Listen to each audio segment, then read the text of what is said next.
अभी आपने सुने जगत गुरु तत्वदर्शी संत रामपाल जी महाराज के विचार। और आइए अब जानते हैं पवित्र हिंदू धर्म के आदरणीय सर्वशीर्ष शंकराचार्य के विचार। जी, हमने सुना है चारों वेदों वाला ज्ञान ही श्रीमद् भगवत गीता में संक्षिप्त करके कहा गया है। क्या आप इस बात से सहमत हैं और क्यों? ऐसा है कि श्लोक है, सर्वोपनिषदो गावो दुग्धा गोपाल नंदना पार्थो वत्स सुधीर भोक्ता दुग्धम गीता मृतम महत।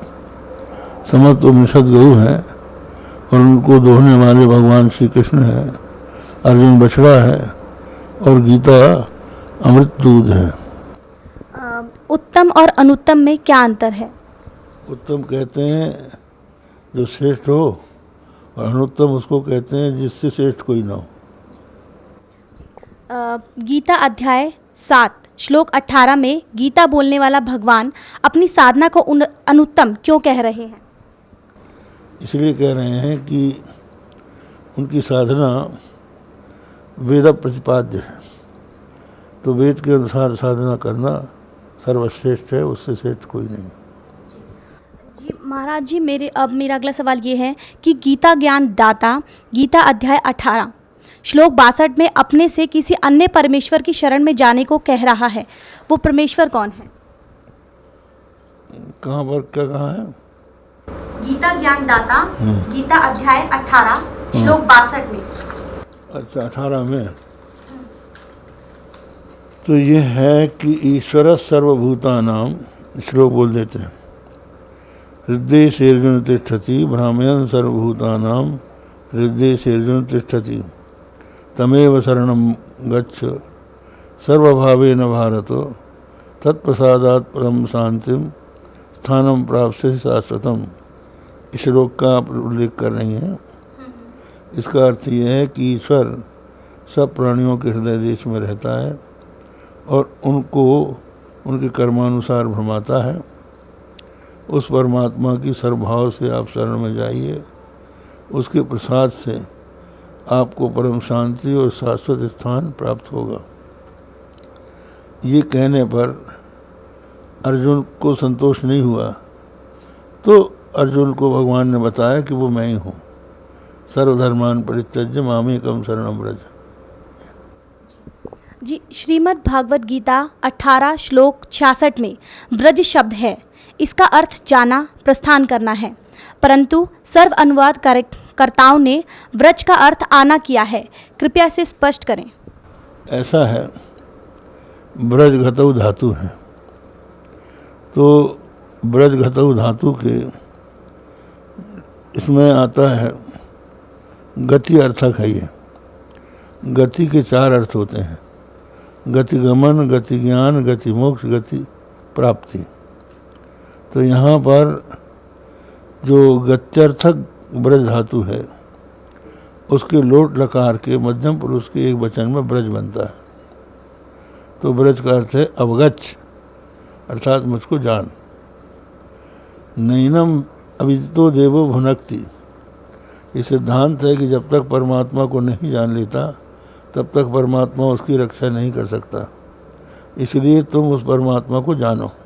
अभी आपने सुने शारदा द्वारका पीठ तथा ज्योतिर्मठ बद्रीनाथ पीठाधीश्वर शंकराचार्य स्वरूपानंद सरस्वती जी महाराज के विचार। और आइए अब जानते हैं पुरी पीठाधीश्वर शंकराचार्य स्वामी श्री निश्चलानंद सरस्वती जी महाराज के विचार।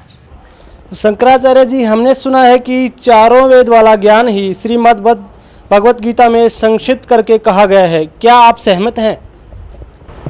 तो महाभारत में भी लिखा है, सर्वोपनिषदो गावो दुग्धा गोपाल नंदना।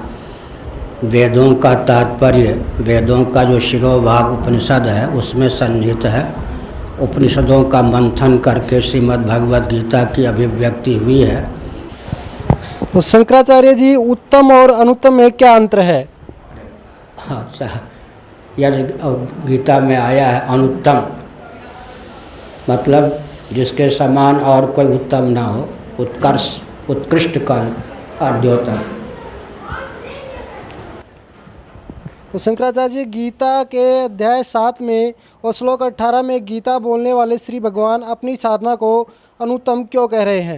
अनुत्तम का अर्थ होता है सर्वोत्तम सर्वोत्कृष्ट। अनुत्तम का अर्थ उत्तम रहित हीन वहाँ पर नहीं है। वो व्याकरण की दृष्टि से उसका अर्थ मैंने बता दिया। तो शंकराचार्य जी गीता ज्ञानदाता गीता अध्याय के 18 अध्याय में श्लोक 62 में अपने से अन्य किस परमेश्वर की शरण में जाने को कह रहे हैं? अंतर्यामी के लिए शरणागति स्वीकार करने की बात कही गई। उन्होंने कहा भगवान श्री कृष्ण तमेव शरणम गच्छ सर्वभावेन भारत। इसका अर्थ क्या होता है? जो अंतर्यामी परमात्मा हैं, सबके नियामक हैं, प्रेरक हैं, हमारे आपके हृदय में भी जो विद्यमान हैं। बृहदारण्यक उपनिषद में पृथ्वी पानी प्रकाश पवन आकाश में भी रहकर उसका जो नियमन करते हैं, प्रत्येक व्यक्ति के शरीर इंद्रिय प्राण अंतःकरण के जो नियामक हैं, उस अंतर्यामी की शरणागति स्वीकार करने की बात भगवान ने कही। माम एकम शरणम व्रजा। वह जो अंतर्यामी पर ब्रह्म परमात्मा तत्व है, सर्वेश्वर है, वही तुम्हारे सामने मैं श्री कृष्ण के रूप में प्रस्तुत हूँ। तो अपने से पृथक के प्रति नहीं भेजा। जिस अंतर्यामी के प्रति अर्जुन को कहा कि प्रपन्न हो जाओ, शरणागति हो प्राप्त करो, अंत में कहा कि उस अंतर्यामी का मूर्त रूप श्री कृष्ण में तुम्हारे सम्मुख हूँ। माम एकम शरणम व्रजा भी कहा। उस अंतर्यामी का और श्री कृष्ण ने अपना एकत्व भी स्थापित किया है। श्रीमद् भगवत गीता अध्याय 18 श्लोक 66 में व्रज शब्द है। इसका अर्थ जाना प्रस्थान करना है, परंतु सर्व अनुवादकर्ताओं ने व्रज का अर्थ आना किया है। कृपया स्पष्ट करने का प्रयत्न करें। प्रश्न जिन्होंने बनाया है उन्होंने अपने स्तर से बताया कि सभी अनुवाद करने वालों ने ज्ञान के अतिरिक्त अर्थ किया है। ऐसी बात नहीं है। व्रज का अर्थ अवगच्छ निश्चिनु भी होता है, जैसा कि प्रश्नकर्ता ने बताया। तो भगवत पाद शंकराचार्य जैसे मनीषियों ने, धर्म सम्राट स्वामी करपात्री जी महान भाव जैसे मनीषियों ने उसका अर्थ यही किया है कि जैसे जल तरंग अपने को जल रूप समझ ले, घटाकाश अपने आप को महाकाश रूप समझ ले, और जैसे जलचंद्र अपने आप को नवचंद्र समझ ले, उसी प्रकार तुम देहेंद्रीय प्राणांतकरण के अनुरूप अपनी आत्ममान्यता का परित्याग करके ब्रह्मानुरूप अपने आप को समझो, जानो, निश्चिनु, अवगच्छ। यह अर्थ भी टीकाकारों ने किया है। भगवत पाद शंकराचार्य और उनके अनुगत महानुभावों ने इसी प्रकार का उपदेश किया है। लेकिन जो श्री वैष्णवाचार्य इत्यादि हैं, उन्होंने अपने स्तर से अपने प्रस्थान के अनुसार उस प्रकार का भी अर्थ किया है जिसका चित्रण प्रश्नकर्ता ने किया है। अभी आपने सुने आदरणीय पुरी पीठाधीश्वर शंकराचार्य स्वामी श्री निश्चलानंद सरस्वती जी महाराज के विचार। और आइए अब जानते हैं आदरणीय श्री माधवाचार्य महाराज जी के विचार। हमने सुना है कि चारों वेद वाला ज्ञान ही श्रीमद् भागवत गीता में संक्षिप्त करके कहा गया है। हाँ, सबका साथ साथ कहा गया है। वहाँ सभी चारों वेदों में साथ कहा गया है। उत्तम और अनुत्तम में क्या अंतर है? क्या अंतर लगता है आपको? जो उत्तम है जो श्रेष्ठ है। अनुत्तम जो उससे कम है वो अनुत्तम। गीता जी अध्याय 7 श्लोक 18 में गीता बोलने वाला भगवान अपनी साधना को अनुत्तम क्यों कह रहा है? अपने साधना को अनुत्तम तो नहीं कहा। साधना को अनुत्तम नहीं कहा गया। साधना तो उत्तम ही है। गीता ज्ञान दाता तथा गीता अध्याय 18 श्लोक 62 में अपने से अन्य किस परमेश्वर की शरण में जाने को कह रहा है? तो अपने से अन्य ही होता है। वहाँ जो उपासना में जहाँ देवता की उपासना होती है वो अपने से अन्य होता है, तो उसके उनके शरण में जाने की बात ठीक तो है। अभी आपने सुने आदरणीय श्री माधवाचार्य महाराज के विचार। और आइए अब जानते हैं श्रृंगेरी पीठाधीश्वर श्री भारती तीर्थ जी महाराज के विचार। हमने सुना है कि चारों वेदों वाला ज्ञान ही श्री भगवत गीता में संक्षिप्त करके कहा गया है। क्या आप इससे सहमत हैं? हाँ ठीक, गीता तो उपनिषदों का सारभूत है। उत्तम और अनुत्तम में क्या अंतर है? जो उत्तम है वो तो हमेशा सच्चे चरित्र वाला होता है, सत चरित्र वाला होता है। अनुत्तम जो है उससे विपरीत होता है अनुत्तम, जिसका चरित्र सही नहीं वही अनुत्तम है। गीता जी अध्याय 7 श्लोक 18 में गीता बोलने वाला भगवान अपनी साधना को अनुत्तम क्यों कह रहा है? अपनी साधना, अनुत्तम शब्द का अर्थ आप समझे नहीं। वहाँ अनुत्तम शब्द का अर्थ है जिससे उत्तम नहीं हो वो। सामान्य रूप से अनुत्तम शब्द का अर्थ है उत्तम से भिन्न। वहाँ का अनुत्तम शब्द का अर्थ है जिससे उत्तम और कोई नहीं हो वो है। इसलिए वहाँ अनुत्तम शब्द का अर्थ है सर्वोत्कृष्ट। गीता ज्ञानदाता गीता अध्याय 18 श्लोक 62 में अपने से अन्य किस परमेश्वर की शरण में जाने के लिए कह रहा है? अपने से अन्य कोई नहीं। भगवान वहाँ तो कहा, लेकिन भगवान ने कहा मत्तः परतरम नान्यत किंचिदस्ति धनंजय, मुझसे परे और कुछ भी नहीं, ऐसे कहा थे ना। इसीलिए वो ईश्वर भी वही भगवान ही है। श्रीमद् भगवत गीता अध्याय 18 श्लोक के 66 में ब्रज शब्द है, ब्रज शब्द है जी। इसका अर्थ जाना अर्थात प्रस्थान करना है, परंतु अनुवादकर्ताओं ने ब्रज का अर्थ आना किया है। कृपया स्पष्ट करें। ब्रज का जाना प्रस्थान करना वो तो मामूली अर्थ है, लेकिन संस्कृत के कुछ पदों को वहाँ के संदर्भानुसार अर्थ करना पड़ता है। इसलिए वहाँ के संदर्भानुसार ब्रज इसका अर्थ जो अनुवादकों ने किया है, शरण में आओ, वही तो सही है। अभी आपने सुने पवित्र हिंदू धर्म के आदरणीय सर्वशीर्ष शंकराचार्य के विचार, और आइए अब जानते हैं जगत गुरु तत्वदर्शी संत रामपाल जी महाराज के विचार।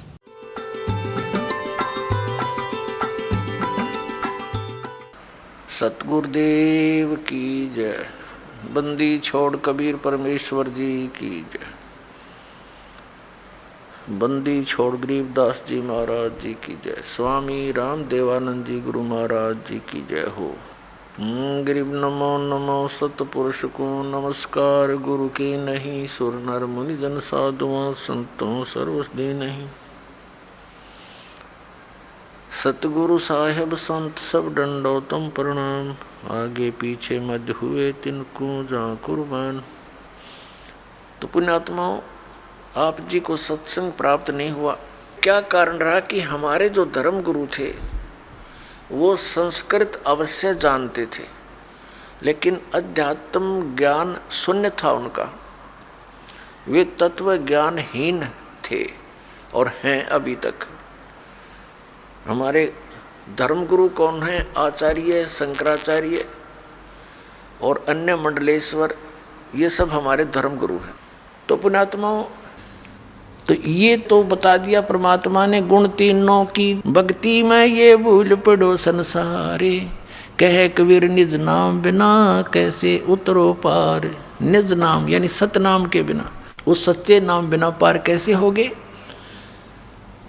अब जैसे गीता जी अध्याय नंबर 17 के श्लोक नंबर 23 में लिखा है कि ओम तत्सत इति निर्देश ब्रह्मण त्रिविध समर्थ है।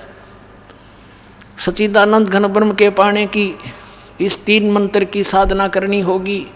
8वें अध्याय के 13वें श्लोक में गीता ज्ञानदाता कहता है कि ओम इति एक अक्षरम ब्रह्म व्यवहारन मामुन स्मरण ये प्रियाति तदन देहम सयाति परमाम गतिम। मुझ ब्रह्म का केवल एक ओम मंत्र है, जो इसका अंतिम श्वास तक सिमरण करता हुआ शरीर छोड़कर जाता है तो उस परम गति को प्राप्त होता है, जो ओम से मिलनी है। ओम से ब्रह्मलोक मिलेगा। ब्रह्मलोक में गए हुए प्राणी फिर वापस आते हैं 8वें अध्याय के 16वें श्लोक में, वहाँ पुनरावृत्ति के अंदर है। तो उसके पाने के लिए तो केवल एक 3 मंत्र का जाप, इसके अतिरिक्त जो भी जाप करते हैं उस शास्त्र विधि को त्याग कर वो मनमाना आचरण है। फिर ऑप्शन छोड़ दिया है कि उस परम अक्षर ब्रह्म की पाने की पूरी complete worship, way of worship तत्वदर्शी संत बताओगा, उससे पूछ लो तो वो बताएगा। फिर सबकी कैसी पूजा नहीं करनी, पूजा होती है इष्ट रूप में मानकर पूजा करना होता है। साधना मजदूरी कोई अन्य होता है। अब ये तो हो गया कि तीन देव की जो करते भक्ति उनकी कदे ना हो वह मुक्ति। 600 वर्ष पहले परमेश्वर ने कहा था ये बातें, ये ज्ञान बताया था, और आज इसका समर्थन उन सदग्रंथों ने किया जिनको हम एथेंटिक मानते हैं। तो वो क्या थे जो हमने ज्ञान दिया करते, वो नकली गुरु आज तक मूर्ख बना रहे आपको। अब गीता जी अध्याय नंबर 7 के श्लोक नंबर 16 और 17 और 18 में गीता ज्ञान दाता ब्रह्म अपनी साधना करने वालों की विषय बताता है, कौन कौन करते हैं। अर्थार्थी, आर्थ, जिज्ञासु और ज्ञानी। अर्थार्थी, आर्थ, जिज्ञासु इनको रिजेक्ट करता है कि ये भी सही साधना नहीं करते, और ज्ञानी को सिलेक्ट किया है कि ज्ञानी आत्मा होती तो अच्छी है। ज्ञानी वो होता है जिसको पता लगा कि केवल एक परमात्मा की भक्ति करनी चाहिए। वेदों में यही लिखा है कि पूर्ण परमात्मा की भक्ति से पूर्ण मोक्ष होगा। लेकिन ये भूल गए कि वेदों में ये भी लिखा था कि उस पूर्ण परमात्मा की भक्ति वेदों में वर्णित नहीं है, उसको तो तत्वदर्शी संत बताएंगे। लेकिन उन्होंने अब पे निष्कर्ष निकाल लिया, यजुर्वेद अध्याय नंबर 40 के मंत्र 15 से ओम नाम सेलेक्ट कर लिया पूर्ण परमात्मा का, जबकि वो 17वें श्लोक में 40वें अध्याय यजुर्वेद के खुद कह रहा है कि मेरा तो ओम ब्रह्म है, ओम मंत्र है बुझ ब्रह्म का, और वो तो प्रोक्ष है, पूर्ण परमात्मा तो ऊपर। वह इनकी बुद्धि में ना बड़ी बात, क्योंकि गुरु बिन काहू न पाया ज्ञाना, जो थोथा वो छड़े मूड किसाना। गुरु बिन वेद पढ़े जो प्राणी, समझे न सार रहे अज्ञानी।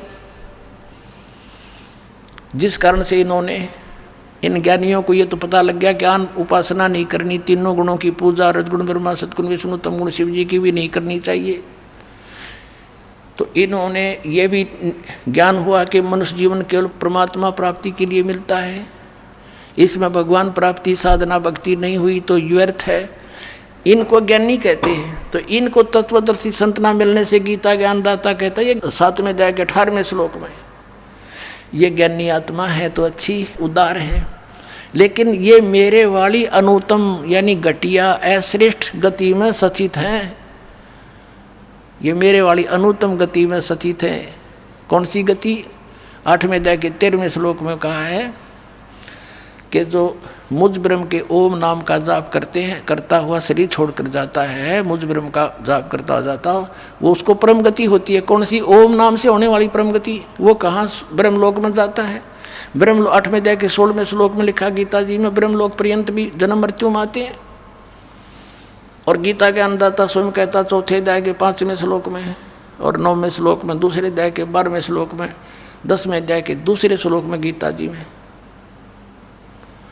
कि तेरे और मेरे बहुत जन्म हो चुके हैं, अर्जुन तो नहीं जानता, मैं जानता हूँ। फिर जब तक जन्म मृत्यु है, फिर 18वें अध्याय के 62वें श्लोक में कहा कि तू सर्वभाव से उस परमेश्वर की शरण में जा जिसकी कृपा से तू परम शांति को और सनातन परम धाम को प्राप्त होगा, उसकी कृपा से ही। तो इससे सिद्ध हो गया कि गीता ज्ञानदाता से कोई और है सुप्रीम पावर, जिससे पूर्ण मोक्ष होगा। 15वें अध्याय के 4थे श्लोक में कहा कि तत्वदर्शी संत की प्राप्ति के पश्चात परमेश्वर के उस परम पद की खोज करनी चाहिए, जहाँ जाने के बाद साधक फिर कभी लौट कर संसार में नहीं आता, और केवल उसकी पूजा करो, अन्य की सब त्याग दो। अपनी भी पूजा को रिजेक्ट करता है वो। पूजा माने इष्ट रूप में मानना। तो यहाँ इन अज्ञानियों से, अनाड़ियों से कोई पूछता है कि गीता जी अध्याय नंबर 7 के श्लोक नंबर 18 में गीता ज्ञानदाता अपनी गति को भी अनुत्तम क्यों बताता है? तो ये कहते हैं उसका अर्थ अनुत्तम नहीं, सर्वश्रेष्ठ मानो, जिससे उत्तम कोई और गति ना हो, जिसको प्राप्त हो जाता है उसके बाद और कुछ जानना शेष रहता, इसलिए इसको अनुत्तम, वो अनुत्तम गति है। मूर्ख बना रहे। 4ठी कक्षा के बालक ने पूछ ले, अगर इससे अधिक अच्छी कोई श्रेष्ठ गति नहीं होती, इनकी बात मान ले, तो ये 18वें अध्याय के 62वें श्लोक में कह रहा है कि उसकी शरण में जा, सर्वभाव से उस परमेश्वर की शरण में जा जिसकी कृपा से तो परम शांति को प्राप्त होगा। 8वें अध्याय के 5 और 7 में गीता ज्ञानदाता अपनी साधना बताता है, मेरी पूजा कर मुझे प्राप्त होगा। और 8, 9, 10 में उस परम अक्षर ब्रह्म की पूजा, पूर्ण परमात्मा की पूजा के लिए कहता, उसके लिए तत्वदर्शी संत खोज ले। चौथे अध्याय के 34वें श्लोक में कहा। तो इन अनाड़ियों ने कह भी पता नहीं गीता जी का। गीता जी में है कितने हरे कृष्ण हरे राम राधे श्याम सीताराम ओम नमः शिवाय फलाना धकड़ा, है कोई मंत्र ऐसा? मूर्ख बना रहे कितने दिनों से हमारे को। अब इसलिए इस गीता ज्ञानदाता ने कहा है कि मेरी साधना में ये लीन ज्ञानी आत्मा अनुत्तम गति में ही सचित रहे। अनुत्तम कैसी? कि जिससे जन्म मृत्यु बार बार होती रहे, वो अनुत्तम है। और जहाँ जाने के बाद फिर लौट कर नहीं आते, वो ब्रह्म साधना से प्राप्त नहीं हो सकती। इन ज्ञानी आत्माओं ने हठ योग किए, ओम नाम का जाप किया, वेदों से प्राप्त करके आन उपासना, किसी देव की पूजा नहीं की। और ब्रह्मा जी को जब ये कमल के फूल पर बैठा था, वहाँ सचेत हुआ, इसको बेहोश करके कोमा में रखा हुआ था, वहाँ सचेत कर दिया कमल के फूल पर बैठा के। ब्रह्मा जी कहते मुझे नहीं मालूम है कहाँ से आ गया। तो आकाशवाणी कर दी इस काल ने कि तप करो तप करो। इसने सोचा यह आकाशवाणी पूर्ण परमात्मा की है, और करी थी इस काल ने। उसके बाद ब्रह्मा जी को वेद प्राप्त हुए। वेदों में कहीं पर भी हठ योग तप योग करना नहीं लिखा। तो इस ब्रह्मा के इस लोक वेद से कि मुझे आकाशवाणी हुई है तप करने की, हठ योग करने लग गई। ये ओम नाम का जाप वेदों से ले लिया, हजारों वर्ष तक डले डोते रहे। गीता अध्याय नंबर 11 के श्लोक नंबर 47-48 में कहता, अर्जुन ये मेरा रूप जो तूने देखा, ये असली मेरा रूप है। इससे पहले किसी ने नहीं देखा, किसी को प्राप्त नहीं हुआ मैं। और मेरे इस रूप की प्राप्ति अर्थात मेरी प्राप्ति न वेदों वर्णित विधि से, न तप से, न जप से, न किसी क्रियाओं से कोई नहीं कर सकता। इति सिद्धम कि वेदों में वर्णित विधि ओम नाम से और जो भी साधना क्रिया करते हैं यज्ञों से परमात्मा प्राप्ति नहीं से कुछ अन्य लाभ हो जाते हैं। वो लाभ इन ऋषियों को हो गए, सिद्धियाँ आ गई, एक दूसरे को ऊपर प्रभु पाकी के, किसी को भस्म कर दिया, किसी को जो है ना दुराशीष दे दी, जिस कारण से इनसे डरने लग गए। एक चुनक नाम के ऋषि थे, उसने ऐसे ही वो ज्ञानी आत्मा उद्धार थे, हजारों वर्षों तक ओम नाम का जाप और हठ योग किया। लोक वेद हठ योग गीता जी अध्याय नंबर 17 के श्लोक नंबर 6 में जिसको रिजेक्ट किया है कि शास्त्र विधि को त्याग कर जो मनमाना घोर तप को तपते हैं, वो राक्षस सब अन्य प्राणियों को भी दुखी देते हैं। इस शरीर के अंदर मुझ ब्रह्म को भी क्रस करने वाले, दुखी करने वाले असुर स्वभाव के जान। अब देखिए भी बुरे बताए ज्ञानी आत्मा क्यों? उस चुनक ऋषि ने साधना की, भगवान मिला नहीं, सिद्धियाँ एटम बम बन गया। एक मानदाता चक्रवर्ती राजा था, पूरी पृथ्वी पर शासन जिसका हो उसको चक्रवर्ती राजा कहते हैं। अब ये चक्रवर्ती राजा ये अपनी पृथ्वी पर ये देखना चाहते अपने शासन काल में कि मेरे अंतर्गत मेरे अधीन जितने नवाब हैं, राजा हैं, छोटे नरेश हैं, उन्होंने किसी ने मेरी प्रभुता, मेरी पराधीनता अस्वीकार तो नहीं कर दी है। इसलिए एक अश्वमेघ का घोड़ा छोड़ देते हैं अश्वमेघ यज्ञ के लिए, उसके साथ कुछ सैनिक भेज देते हैं, और राजा का पर्सनल हॉर्स होता है अपना घोड़ा, उसके गले में एक पंपलेट लगा देते हैं, लगा दिया कि राजा मानदाता राजा के पास इतनी सेना है, 72 करोड़ सेना है, और जिस भी राजा को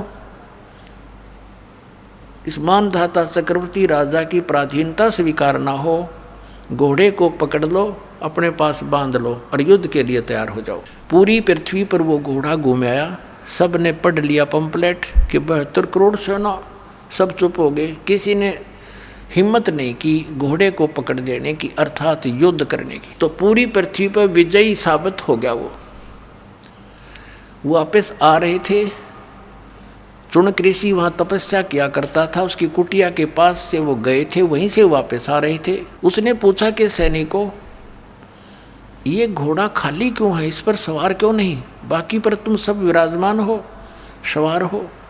सैनिकों ने बताया कि ऋषि जी ये मानदाता चक्रवर्ती राजा का घोड़ा है, इस पर कोई बैठ नहीं सकता। और तुम गए कहाँ थे? ऋषि ने पूछा कि हम पूरी पृथ्वी का चक्कर लगा कर आए। और ऐसे ऐसे हमारा उद्देश्य था। तो ऋषि ने कहा कि क्या किसी ने इस राजा का युद्ध नहीं स्वीकार किया, इतना प्रबल है ये। तो सैनिकों ने कहा कि हमारे राजा के पास 72 करोड़ सेना है ऋषि जी, और है किसी की हिम्मत उसकी जाड़ फोड़ दें हम। अब ऋषि ने सोचा, देख कुबद काल के हाथ में, पहले तो इनको एटम बम बनाता सिद्धियों से, गलत साधना शास्त्र विधि रहित मनमाना तप तपवा के, फिर उधर से काल के हाथ में रिमोट था, उसने ऋषि के अंदर प्रेरणा भर दी कि इसमें तो अभिमान हो गया राजा में, इसका अभिमान ठीक करना चाहिए। ऋषि खड़ा हुआ और कहने लगा, भाई इस घोड़े को मैं पकड़ देता हूँ और मैं तुम्हारे राजा का युद्ध ओढ़ लेता हूँ। सैनिक कहने लगे, रे कंगले कंगाल, तेरे दाने खाने को नहीं, और युद्ध करेगा तो मानदाता चक्रवर्ती राजा के पास अपने फेरले माड़ा बोल वाला बैठ के, मत पंगे मपा दे, जपले अपनी भक्ति कर, जो सा काम कराया करे ऋषि वही कर तू। ऋषि बोला, भाई मन ने तो पकड़ दिया है घोड़ा, और जाओ कह दो तुम्हारे राजा ने। वह तो त्यार थोड़ा बांध दिया घोड़ा उसके वृक्ष के झोपड़ी जिस वृक्ष पर डल रही थी। राजा को आके सुना दिया कि ऐसे ऐसे पूरी पृथ्वी पर तो किसी ने आपका घोड़ा पकड़ा नहीं, एक चुनक नाम के ऋषि ने आपका युद्ध स्वीकार कर लिया। अब राजा को बताया गया मंत्रियों के द्वारा कि जी आज एक व्यक्ति ने हिम्मत करी है, कल दूसरा करेगा, ये राजनीति होती है, ऐसे तो सिर उठाएगी दुनिया, इसको कुचल डालना चाहिए। राजा बोला, जाओ 18 करोड़ सेना एक बार भेज दी तो उसके एक व्यक्ति को मारने के लिए, ताकि औरों भी डर जाएं, भयभीत हो जाएं कि इतनी सेना आ गई हो, तेरे की तो बड़ा तगड़ा राजा है। उधर से ऋषि ने अपने सारे जीवन में जो डले डोए थे उसकी 4 एटम बम बना दिए वचन से, सिद्धि का बहुत बड़ा एटम बम। ये साइंस वाले तो फेल उनके आगे, अगर किसी में वचन शक्ति हो संत के अंदर तो इन सारे फेल कर दे, वो वैसे वहीं के वहीं पानी बना दे। ऐसी सिद्धियां भी होती हैं। अब ऋषि ने अपनी 4 पुत्री बना ली, 4 एटम बम बना दिए अपनी सिद्धि से, अपनी शक्ति भक्ति जो सारा दिन सारे जीवन में डरे डोए थे। एक पुतली छोड़ दी, 18 करोड़ अक्षौणी सेना का कत्लेआम कर दिया, नाश कर दिया। राजा ने दूसरी टुकड़ी 18 करोड़ की भेज दी, ऋषि ने दूसरी पुतली छोड़ दी। 72 करोड़ सेना चक्रवर्ती राजा की नाश कर दिया। अब इसके बारे में सूक्ष्म वेद में बताते हैं, 72 अक्षौणी खा गया ये चुनक ऋषिश्वर एक, दे धारे जोरा फिरें ये सभी काल के बेख। हे भगवान, कबीर साहेब दी छोड़ परमेश्वर ने आके बताया कि ये 72 अक्षौणी 72 करोड़ सेना खा गया कौन? वो ऋषीश्वर, ऋषियों में भी श्रेष्ठों में भी श्रेष्ठ ऋषि के ये लक्षण है यहाँ के नकली ऋषियों के। इनको हम ऋषि कहीं तो राक्षस कहना चाहिए इनको।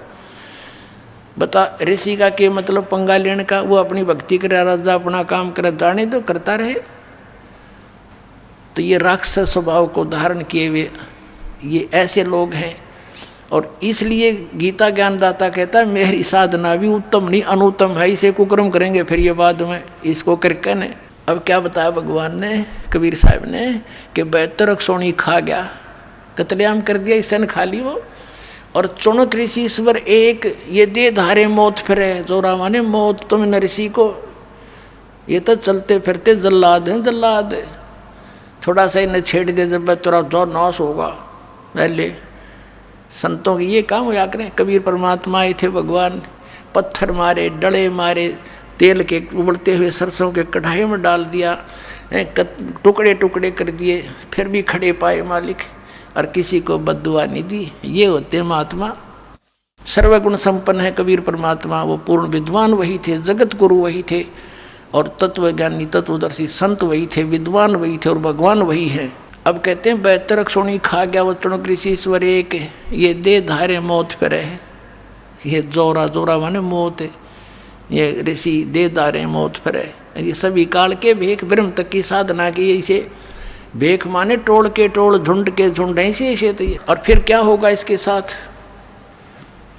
ये ऋषि इसने ओम नाम का जाप किया और हठ योग किया। अब हठ योग से तप, सिद्धियां प्राप्ति, ओम नाम से ब्रह्म लोक प्राप्ति, ये ब्रह्म लोक में जाएगा, वहाँ देवता बन जाएगा। उसके बाद फिर ये पुनक्षीण होने के बाद फिर पृथ्वी पर आएगा, राजा बनेगा। राजा बनकर के तो शिकारी बनकर शिकार मारेगा, दुनिया जीव हिंसा करेगा। राजा एक दूसरे के साथ लड़के करेगा, यानी फिर कर्म फोड़ेगा। फिर इसको कहाँ भेजेंगे? नरक में ठोकेंगे। नरक भोग कर फिर पृथ्वी पर आएगा, फिर ये कुत्ता बनेगा, ये चुनक ऋषि। और इसके सिर में कीड़े पड़ेंगे, जख्म। और जितने ये जीव हिंसा करे थे बाणदाता चक्रवर्ती राजा के, वो कीड़े उसको चुन चुन कर खाएंगे। तो इसलिए गीता ज्ञानदाता 7वें अध्याय के 18वें श्लोक में कहता है कि ज्ञानी आत्मा है तो उद्धार। ये चले थे तो परमात्मा प्राप्ति के लिए, लेकिन इनको तत्वदर्शी संत ना मिलने से ये अपने आप निष्कर्ष निकाल कर एक दूसरे से सुन सुना कर और ये समर्पित हो गए मेरे पे। ब्रह्म कहता है काल, और मेरे वाली अनुत्तम गति में सचित रहे, यानी मेरे से जो इस ओम से, मेरी क्रियाओं से, ओम नाम के जाप से जो लाभ मिलना था वही तक गति हुई इनकी। और वो अनुत्तम गति है, अनुत्तम घटिया। अब इस तो बुंडी के घटिया होगी, सारे जीवन डले डोए, और फिर एटम बम बन गया, बबूल का पेड़। आम के स्थान पर संत तो आम के पेड़ होने चाहिए, डले मानो उसको भी फल दे। और ये बबूल मड़ा हाथ ला दे तो गट जा, उस बर्डिक ततीये की तरह। इनको ऋषि कहा करते थे हम। परमात्मा ने आंख खोल दी हमारी। तो इसलिए कहा कि है तो अच्छी आत्मा, लेकिन मेरे वाली अनुत्तम घटिया गति में सचित रहे। क्यों? क्योंकि इनको तत्वदर्शी संत ना मिला। इसलिए 18वें अध्याय के 62वें श्लोक में कहा है कि अर्जुन तू सर्वभाव से उस परमेश्वर की शरण में जा, उसकी कृपा से तू परम शांति और सनातन परम धाम को प्राप्त होगा। तो पुण्यात्माओं, परमात्मा ने 600 वर्ष पहले कहा था, 3 देव की जो करते भक्ति, उनकी कदे ना होवे मुक्ति। और आज इन सब सदग्रंथों ने समर्थन किया, Kabir is God, Kabir is God. बोलो सतगुरुदेव।